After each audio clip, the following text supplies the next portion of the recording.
जय श्री कृष्ण मित्रों आज हम विकास तिवारी जी की जन्म कुंडली का अध्ययन करने जा रहे हैं। विकास तिवारी जी जिनका जन्म रीवा मध्य प्रदेश में हुआ 13 फरवरी 1998 दिन के 2 बजे इनका जन्म हुआ। मित्रों आप भी अगर जन्म कुंडली का अध्ययन करना चाहते हैं तो ये जन्म समय मैंने बता दिया है, जन्म दिनांक जन्म स्थान मैंने बता दिया है। आप भी जन्म कुंडली खोल लें तो इस प्रकार का जन्मांक चक्र आपको प्राप्त होगा। मिथुन लग्न की इनकी कुंडली है। मिथुन लग्न के स्वामी जाकर बैठे हैं अष्टम भाव में। तृतीय भाव में चंद्रमा विराजमान है सिंह राशि में, अर्थात चंद्रमा विराजमान होने के कारण इनकी जो राशि हुई विकास जी की वो हुई सिंह राशि। राहु तृतीय भाव में विराजमान है। शुक्र इनके सप्तम भाव में विराजमान है। बुध जैसा मैंने बताया अष्टम भाव में विराजमान है। एवं भाग्य भाव में सूर्य मंगल एवं बृहस्पति विराजमान है एवं केतु भी इनके विराजमान है। दसम भाव में इनके शनि विराजमान है। मित्रों लग्न मिथुन लग्न है और लग्न का जो मान है वो है 9 अंश 14 कला। मिथुन राशि कौन सी राशि है? विषम राशि है। विषम राशि में 0 से लेकर 6 अंश तक ग्रह वृद्ध अवस्था में रहते हैं। 6 अंश से 12 अंश तक ग्रह कुमार अवस्था में रहते हैं, अर्थात इनका जो अंश है 9 अंश 14 कला, अर्थात इनका लग्न कुमार अवस्था का है। लग्नेश जो कि बुध बनते हैं, बुध जाकर बैठे अष्टम भाव में। मित्रों मैं आपको बता दूं, ये आप नोट कर लीजिए कि अगर लग्न का स्वामी अर्थात लग्नेश षष्ठम भाव अष्टम भाव अथवा द्वादश भाव में जाके विराजमान हो जाए तो ये अव नामक दुर्योग बनता है। अव नामक दुर्योग बनता है। इस दुर्योग में जातक को जीविकोपार्जन के लिए बहुत या मैं कहूँ तो संघर्ष करना पड़ता है। मित्रों लग्नेश का जो मान है 23 अंश 43 कला। 23 अंश 43 कला लग्नेश है। लग्नेश बैठे हैं मकर राशि में। मकर सम राशि है। सम राशि होने से 0 से 6 अंश तक व्रत अवस्था, 6 से 12 कुमार अवस्था, 12 से 18 युवा अवस्था, माफ कीजिए 0 से 6 मृत अवस्था, 6 से 12 बाल अवस्था, 12 से 18 युवा अवस्था, 18 से 24 कुमार अवस्था, अर्थात लग्न भी कुमार अवस्था में एवं लग्नेश भी कुमार अवस्था में। वैसे देखा जाए तो ये ठीक अवस्था है।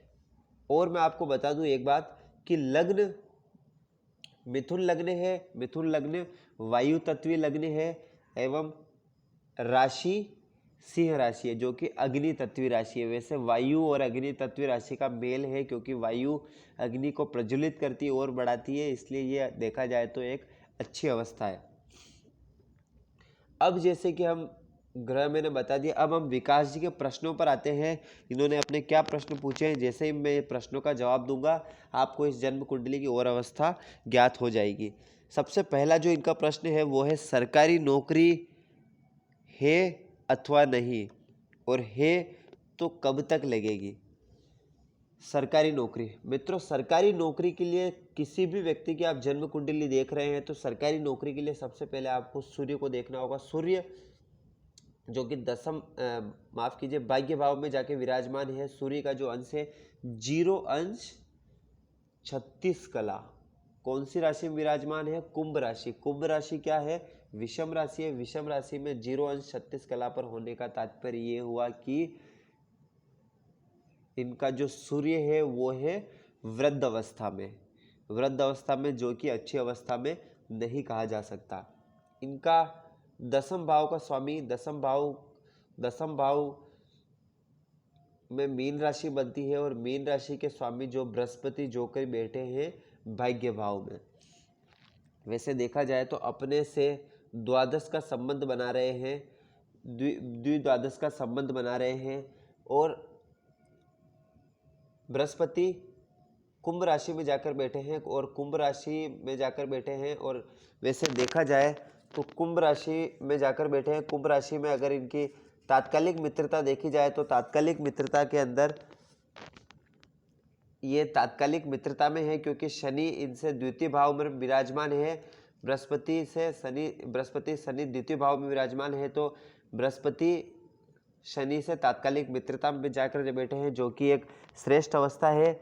एवं गुरु गुरु की शनि के साथ ना तो नैसर्गिक शत्रुता है, न ही नैसर्गिक मित्रता है, सम अवस्था में है और तात्कालिक मित्रता में है और नैसर्गिक सम अवस्था में है। इसीलिए हम कहेंगे कि ये जो बृहस्पति है वह द्विद्वादश का संबंध होने के बावजूद भी होने पर भी यह श्रेष्ठ फल देंगे, अच्छा फल देंगे जातक को, एवं कार्य क्षेत्र में जातक को अपने भाग्य का लाभ अवश्य मिलेगा, एवं जातक को भाग्य का लाभ अवश्य मिलेगा। तो ये तो देख लिया हमने, जातक को भाग्य का लाभ मिलेगा। लेकिन सूर्य वृद्ध अवस्था में है, पहली अवस्था ये। दूसरा ये मंगल को इनके देखना होगा। मंगल जो कि इनकी कुंभ राशि में विराजमान है, एवं मंगल इनके जन्म कुंडली में है 21 अंश और 5 कला पर। वैसे देखा जाए तो मंगल इनके युवा अवस्था में है, जो कि एक श्रेष्ठ अवस्था है। माफ कीजिए, युवा अवस्था में नहीं है, और ये इनके बाल अवस्था में है। बाल अवस्था में भी नहीं है, कुमार अवस्था में, माफ कीजिए, कुमार अवस्था में है। तो ये कहा जाएगा कि एक तरह से ये भी अच्छी अवस्था में ही है। तो अब इनका जो प्रश्न था कि भाई मेरा सरकारी नौकरी लगेगी या नहीं लगेगी, तो सरकारी नौकरी लगने के लिए क्या चाहिए? सिर्फ 2 चीज़ें चाहिए। पहला, व्यक्ति का सूर्य कितना बलवान है, उनका आत्मविश्वास कितना है, एवं दूसरा उसका मन। क्योंकि सरकारी नौकरी लगने के लिए क्या होता है, व्यक्ति को अथक प्रयास करना पड़ता है, और अथक प्रयास करने के लिए उसका मन केंद्रित होना अति आवश्यक है।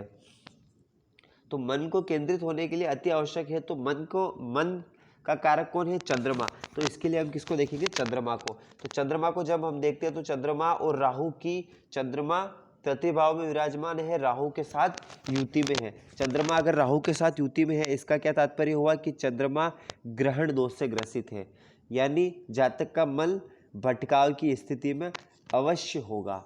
अब हम देखा जाए तो वैसे जातक के बारे में हम देखा जाए तो जातक के सूर्य और चंद्रमा आमने सामने हैं। देखा जाए तो ये पूर्णिमा का योग है, और पूर्णिमा का योग चंद्रमा और आमने सामने होने से, पूर्णिमा का योग होने से जातक का जो आत्मविश्वास है वो उच्च दर्जे का होगा। हाँ, इसके लिए मैं कह सकता हूँ कि जातक अपने जो भी है कि भाई अपनी सरकारी नौकरी के लिए अथक प्रयास करने वाला होगा, अपनी सरकारी नौकरी के लिए पूरा संपूर्ण अपना आत्मविश्वास अपना संपूर्ण लगाने के लिए तत्पर होगा। लेकिन हम इसमें देख रहे हैं कि सूर्य कमजोर है, चंद्रमा जो इसका मन है जातक का वो बेचैन है, मन इसका केंद्रित नहीं है, चिंतित है। तो हम क्या जवाब दे जातक को? और चंद्रमा पर मंगल की दृष्टि है, चंद्रमा पर सूर्य की दृष्टि है। वैसे देखा जाए सूर्य की दृष्टि से पूर्णिमा बन रहा है, और पूर्णिमा का भी होने से लगभग देखा जाए तो एक तरह से अति चंद्रमा ज़्यादा बलवान हो तो भी उसको मन को भटकाव करता है, और अमावस्या का चंद्रमा हो तब भी भटकाव करता है। तो हम जातक को क्या जवाब दे, सरकारी नौकरी लगेगी या नहीं लगेगी? तो मित्रों, मैं ये कहना चाहूँगा जातक को कि जातक वैसे देखा जाए तो मनुष्य गण का है, और मनुष्य गण के व्यक्ति क्या होते हैं कि जैसी परिस्थिति होती है बस उस परिस्थिति के अनुसार चलना चाहते हैं, परिस्थिति को अपने अनुसार बदलने में थोड़ा कम विश्वास रखते हैं, जैसी परिस्थिति उसके अनुसार चलना चाहते हैं। तो क्या जवाब दे, फिर क्या उत्तर दे जातक को? तो मैं ये कहना चाहूँगा कि सूर्य तो कमज़ोर है, जातक का मन भी थोड़ा भटकाव की स्थिति में है, लेकिन जातक के साथ जो एक श्रेष्ठ अवस्था में देख रहा हूँ वो ये श्रेष्ठ अवस्था ये है कि जातक का सूर्य और चंद्रमा आमने सामने, अति जातक का आत्मविश्वास बहुत उच्च स्तर का है, बहुत ही उच्च स्तर का। और मिथुन लग्न के व्यक्तियों के जो पराक्रम भाव में सूर्य की राशि बनी हुई है, तो ऐसे व्यक्ति अगर ठान ले कि मुझे ये काम करना है तो वो व्यक्ति वो काम करके ही मानते हैं। इसीलिए मैं कह रहा हूँ कि अगर वैसे योग की दृष्टि से देखा जाए तो योग थोड़े कमज़ोर दिख रहे हैं, ज़्यादा नहीं, थोड़े से कमज़ोर दिख रहे हैं। लेकिन फिर भी अगर जातक अथक प्रयास करे और ठान ले और लगा रहे, अपने लक्ष्य की ओर लगा रहे, तो उसे सफलता 100% मिलेगी, अवश्य मिलेगी। वैसे देखा जाए तो मिथुन लग्न के व्यक्ति क्षण में नाराज होने वाले होते हैं, और क्षण में गुस्सा करने वाले होते हैं, और क्षण में ही शांत हो जाते हैं, पल में ही नाराज हो जाते हैं और क्षण में ही वापस शांत हो जाते हैं। उनका एक जैसा स्वभाव नहीं होता है, बच्चों की तरह, राजकुमारों की तरह उनका स्वभाव होता है। सिंह राशि थोड़ा उनका क्या होता है, क्रोधी स्वभाव होता है, अनुशासन में रहने वाले होते हैं जातक। सब उनके अंडर में, सबको अपने अंडर में लेकर चलने वाले व्यक्ति होते हैं। वो ऐसा चाहते हैं कि सब मेरे अंडर में होकर चले। तो सूर्य सिंह लग्न में होने के कारण जातक थोड़ा क्रोधी तो होता है, लेकिन जहाँ तक मैं देख पा रहा हूँ जातक के अंदर आत्मविश्वास बहुत है, और जातक अगर अथक प्रयास करे और लग जाए अपने लक्ष्य की ओर, 100% उसको सफलता मिलेगी। कब तक लगेगी? कब तक लगने के लिए जातक की महादशा में देखा जाए तो जातक को अभी मंगल की महादशा चल रही है, और जहाँ तक मैं देख पा रहा हूँ 2022 नवंबर से, वैसे देखा जाए तो राहु, वैसे देखा जाए तो अभी सितंबर 2021 से भी जातक के मैं योग देख रहा हूँ। सितंबर 2021 से भी मैं जातक के सरकारी नौकरी के योग देख रहा हूँ, क्योंकि राहु की अंतर्दशा आने वाली है और राहु इस लग्न में, मिथुन लग्न में कारक होते हैं। तो मैं कहूँगा कि अगर हाँ, ये भी एक सामान्य योग हो सकता है सितंबर 2021 से, फिर सितंबर 2022 तक राहु की अंतर्दशा रहेगी, ये भी एक सामान्य योग है। और सितंबर 2022 से लेकर के अक्टूबर 2024 तक जातक, माफ कीजिए अक्टूबर 2024 नहीं, अक्टूबर 2025 तक जातक के प्रबल योग है सरकारी नौकरी लगने के। अगर इस समय जातक ने अच्छा प्रयास किया तो 100% जातक के नौकरी लगने के पूरे प्रबल योग है। अब जातक मित्रों, मैं एक चीज और बता दे रहा हूं, मंगल की महादशा है। मंगल देखा जाए तो इस जन्म कुंडली में कारक नहीं होते हैं, क्योंकि वो एक षष्ठम भाव का फल देते हैं, लेकिन फिर भी जो अंतर्दशा आ रही है वो कहीं ना कहीं जातक को लाभ पहुंचाने वाली होगी। अब जैसे कि मैं मित्रों बता दूं आपको कि अगला जो इनका प्रश्न है कि मेरी मैरिज लाइफ कैसी रहेगी, तो मैंने बता दिया सरकारी नौकरी के लिए आप प्रयास करो तो आपके प्रबल चांस है। बाकी योग थोड़े से कमजोर देख रहा हूँ, प्रबल कमजोर नहीं है। मंगल के पास बल है अगर आपका, और मंगल अपने जो कारक भाव है उसको देखकर, अपने मंगल जो कि अपने जो कारक तृतीय भाव में जो मंगल कारक होते हैं, अपने भाव को देखकर उस भाव में वृद्धि कर रहे हैं। सूर्य अपने घर को देख रहे हैं, अपने पराक्रम में वृद्धि कर रहे हैं, अर्थात जातक पराक्रम करेगा उसको सफलता अवश्य मिलेगी। अब जो जातक का जो दूसरा प्रश्न मैं थोड़ा शीघ्र बता देता हूँ। दूसरा प्रश्न, मैरिज लाइफ कैसी रहेगी। मित्रों, मैरिज लाइफ कैसी रहेगी इसके लिए हमको सप्तम भाव को देखना पड़ेगा। सप्तम भाव के जो स्वामी है बृहस्पति जाकर बैठे हैं भाग्य भाव में। देखा जाए तो भाग्य भाव में बैठे हैं बृहस्पति, सप्तम भाव के स्वामी। तो जातक की जैसे ही विवाह होगा जातक का भाग्य उदय और अधिक हो जाएगा। अब हम आते हैं भावपति, भाव कारक होते हैं शुक्र, जो कि सप्तम भाव में अकेले बैठे हैं। मित्र, सप्तम भाव में अगर शुक्र अकेले बैठ जाए तो कहीं ना कहीं ये विवाह में, दाम्पत्य जीवन में थोड़ी परेशानी ला देते हैं। और सप्तम भाव के जो कारक है शुक्र, वो होते सप्तम पति। मैंने बता दिया भाव, सप्तम भाव पर अगर हम किसी शुभ ग्रह की दृष्टि देखें तो हमें किसी भी शुभ ग्रह की दृष्टि नहीं दिख रही है। बृहस्पति की 1 2 3 4 5 6 7 8 9 बृहस्पति की भी दृष्टि नहीं है, और बुध की भी दृष्टि नहीं है, एवं चंद्रमा की भी दृष्टि नहीं है। लेकिन पाप ग्रह के रूप में सप्तम भाव में हम देख रहे हैं 1 2 3 4 5 पाप ग्रह के रूप में एक राहु की दृष्टि 1 2 3 4 5, और एक शनि की दृष्टि 1 2 3 4 5 6 7 8 9 10। मित्रों, विकास जी आपके मैं दाम्पत्य जीवन में कहीं ना कहीं परेशानी 100% देख रहा हूँ, 100%, क्योंकि शुक्र यहाँ पर बैठकर दाम्पत्य जीवन को आपके थोड़ा परेशानी में लाएंगे, आपके दाम्पत्य जीवन को थोड़ा खराब करेंगे। एवं अकेले बैठने के कारण एवं एक दो पाप ग्रह की दृष्टि, एक शनि की दृष्टि पड़ रही है, एक राहु की दृष्टि पड़ रही है, तो कहीं ना कहीं मैं आपके दाम्पत्य जीवन में परेशानी अवश्य देख रहा हूँ। किंतु जो आपके जो इसका जो कारक है, वैसे देखा जाए शुक्र कितने अंश पर बैठे हैं वो मैं आपको बता देता हूँ। शुक्र बैठे हैं 25 अंश 43 कला, और विषम राशि है, विषम राशि में 25 अंश 43 कला, अर्थात ये मृत अवस्था में बैठे हैं, जो कि बिल्कुल भी अच्छी अवस्था नहीं है, अर्थात ये थोड़ी विकट स्थिति है। अब जैसे कि अब मैं आपको बता दूं कि शुक्र यहाँ पर बैठे हैं, इसके जो स्वामी हैं नवम भाव के जो स्वामी है, वो नवम भाव के स्वामी आपके, माफ कीजिए सप्तम भाव के जो स्वामी है बृहस्पति, वो जाकर बैठ गए हैं नवम भाव में बृहस्पति का जो मान है वो है 8 अंश 19 कला।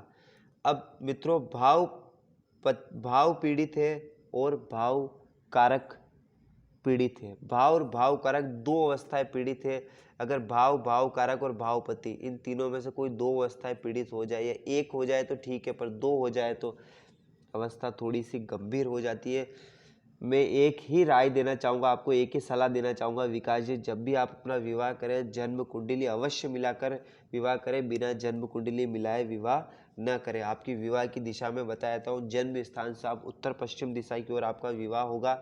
आपकी पत्नी का स्वभाव कैसा होगा, आपकी वाइफ कैसी मिलेगी। आपका जो तीसरा प्रश्न है, आपकी पत्नी में देख पा रहा हूँ जैसा कि आपकी पत्नी थोड़ी गर्वीली स्वभाव की होगी, अर्थात थोड़ी घमंडी स्वभाव की होगी, लेकिन पतिव्रता होगी, अपने पति के लिए सब कुछ करने वाली होगी, सत्य बोलने वाली होगी, कटु बोलने वाली होगी, मुंहफट होगी, जो भी बोलेगी मुंह पर बोलने वाली होगी। इस प्रकार आपकी पत्नी का स्वभाव होगा, अच्छी पत्नी होगी। लेकिन विवाह जीवन में थोड़ी दाम्पत्य जीवन में परेशानी के मैं देख रहा हूँ। इसको आप कुंडली मिलाकर विवाह करें तो इसमें थोड़ी परेशानी दूर हो जाएगी। अब मैं जैसे इनका जो चौथा प्रश्न है, शादी के योग कब तक है। शादी के योग कब तक है, तो जैसा मैं बता दूं कि शादी के योग विकास जी आपके सितंबर 2022 से लेकर के सितंबर 2023 तक आपके विवाह के प्रबल योग है। प्रबल योग ये आप इस समय विवाह के आप होने के प्रबल योग है। आप प्रयास जारी रखिए, आपके 100% आपका विवाह हो जाएगा। शनि की दृष्टि पड़ रही है सप्तम भाव पर, विवाह में देरी अवश्य होगी, विवाह में आपके परेशानी अवश्य आएगी।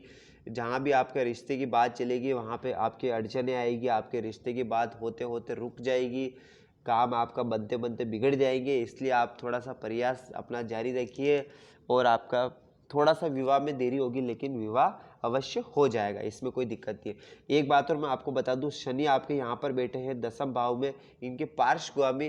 वैसे जहाँ तक मेरे गुरुजन ने जो कुंडलियाँ देखी है, मैंने भी कुछ कुंडलियाँ देखी है, मेरे गुरुजन ने जो कुंडलियाँ देखी है उन्होंने ये पाया है कि शनि जन्म कुंडली में प्रथम भाव में हो, चतुर्थ भाव में हो, सप्तम भाव में हो या दसम भाव में हो, प्रथम भाव में हो, चतुर्थ में हो, सप्तम में हो या दसम, किसी भी भाव में हो, व्यक्ति का कार्य समय पर कभी नहीं होने देते शनिदेव। हमेशा कार्य में देरी करते हैं, हमेशा कार्य में आपको परेशानी तो नहीं कहूँगा, लेकिन देरी करते हैं, लेकिन देंगे अवश्य। ये आप मान के चलिए, देंगे कब, जब शनिदेव चाहेंगे, तब नहीं जब आप चाहेंगे। इसीलिए इस बात का आप ध्यान रखें।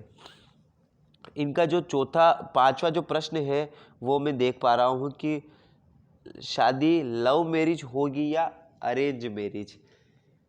विकास जी, जहाँ तक मैं देख पा रहा हूँ आपकी शादी मैं देख पा रहा हूँ अरेंज मैरिज ही होगी। माता पिता के आपके सहयोग से ही मैं देख पा रहा हूँ, लव मैरिज के मैं चांस थोड़े से कम देख पा रहा हूँ। ठीक है, पर जैसा भी हो, जैसी भी आपकी मैरिज हो, अच्छी हो, सुखद हो, बस यही है, आप जहाँ भी विवाह करें, जैसा भी विवाह करें, कुंडली मिलाकर अवश्य विवाह करें। अब इनका जो अंतिम प्रश्न जो इन्होंने मुझसे पूछा कि कुंडली में कितने राजयोग है। विकास जी, ये प्रश्न हर कोई पूछता है, जो भी जन्म कुंडली दिखाता है पूछता है राजयोग है।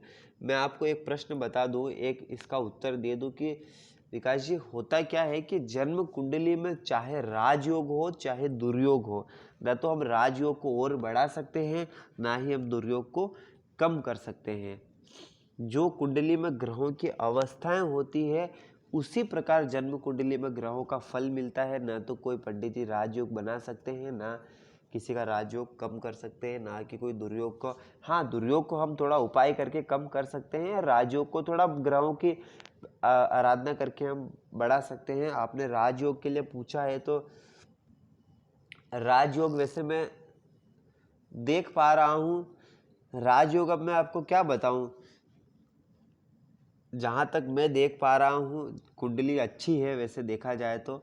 और राजयोग तो अगर कोई इसमें मेरे को ऐसा विशेष दिख नहीं रहा है, लेकिन हाँ ठीक है, एक देखा जाए तो शनि की दृष्टि अपने शनि की जो सप्तम दृष्टि पड़ रही है चतुर्थ भाव पर, शनि की जो सप्तम दृष्टि पड़ रही है चतुर्थ भाव पर क्षेत्र के कारक है। इतना मैं आपको कह सकता हूँ कि आपके जीवन में भूमि, भवन, वाहन एक से अधिक अवश्य होंगे, लेकिन कब? जब शनि देव चाहेंगे तब नहीं, जब आप चाहेंगे तब। तो इतने ही थे विकास जी के प्रश्न, लेकिन मैं अपनी तरफ से एक प्रश्न और जोड़ देता हूं। विकास जी ने नहीं पूछा, शायद वो भूल गए होंगे, और ये प्रश्न हर कोई पूछता है। एक प्रश्न मैं मेरी तरफ से जोड़ रहा हूं कि विकास जी के जीवन में धन की स्थिति कैसी रहेगी, धन इनको कैसा मिलेगा, धन की स्थिति इनके जीवन में कैसी रहेगी। तो विकास जी, मैं आपको बता देना चाहता हूं कि आपके जीवन में धन की स्थिति इस प्रकार रहेगी कि धन भाव के स्वामी अर्थात द्वितीय भाव के स्वामी जाकर के बैठे हैं तृतीय भाव में, पराक्रम भाव में अपने से द्वादश का संबंध बनाकर बैठे हैं, द्विद्वादश का, लेकिन सूर्य के घर में बैठे हैं, एवं सूर्य के घर में बैठे हैं जो कि सूर्य नैसर्गिक इनके मित्र है।